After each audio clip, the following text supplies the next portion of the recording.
While a lot of folks are making choices these days, and while some take the easy path, sinking to new lows in lives, others are hitting the high road. Like our next correspondent, repping ATX, straight out the great purple state of Texas, also host of the show with the same damn name, hitting the high road. Y'all know who it is, Mr. Stone Slade. Thank you, Rico. That was as smooth as it has been in months.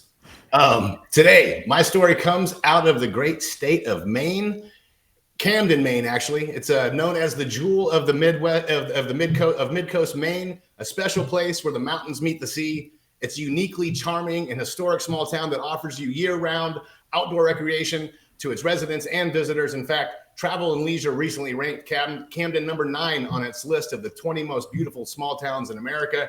The town's filled with one-of-a-kind boutiques, restaurants, and quaint family-owned B&Bs. So they're very picky about what kind of businesses are allowed to open up, so much so that they don't even allow chain stores to open in the small town. Camden's also one of the safest towns in Maine and the entire country. Crime is virtually non-existent. Residents don't worry about locking their homes, their cars, or walking the streets at any time of the day or night. But some residents are terrified that this seemingly perfect American small town is in jeopardy because of pot. Cannabis was legalized in Maine way back in 2016, but up till now, Camden has said no to cannabis retail.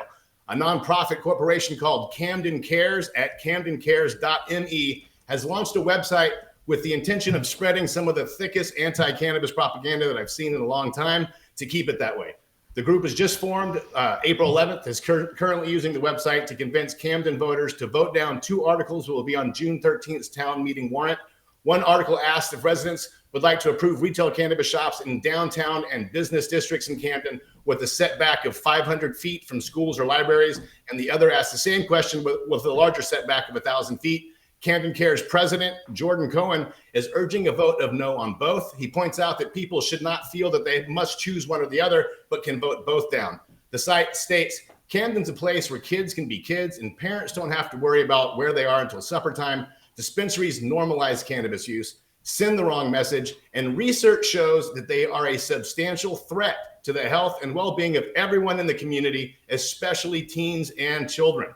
The group is gearing up to take the campaign to the streets in the next month, going into full crazy Westboro Baptist Church mode by including signs on lawns, flyers, handouts, direct mailers, and advertising.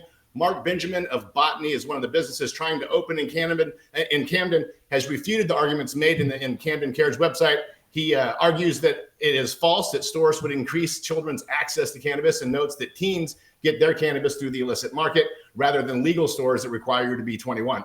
I really want to encourage everyone to visit camdencares.me to read some of this nonsense. They're trying to scare the shit out of fellow residents by painting a picture of this town that's so safe where no one locks the doors, and it's suddenly going to be overrun with petty theft, pickpocketing, armed robbery, and drug-addicted children as soon as a dispensary opens.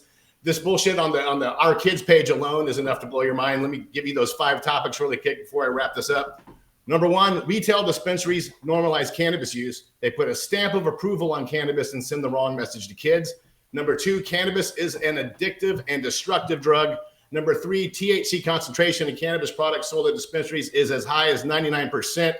4, pot shops sell products that are made to be enticing to children. 5, dispensaries equal easier access because children will always find a way to get what they shouldn't have access to, but dispensaries are proven to make it easier. Recreational cannabis dispensaries are the primary source of teenage consumption in towns and cities that allow them. Now, I think Jordan Cohen, this guy, and his Camden Cares partners are 100% full of shit and should be ashamed of themselves for peddling this nonsense. Being afraid of normalizing cannabis is just ridiculous. Riddle me this, Mr. Camden Cares. In Camden, there's not any real adult-only liquor stores because booze is openly sold in the grocery store and in the Walgreens, where it's been normalized to your kids for decades now. So where's the same caring about the normalization of something that actually kills people? Cannabis isn't something you should hide from your kids and leave it up to them to learn about on their own.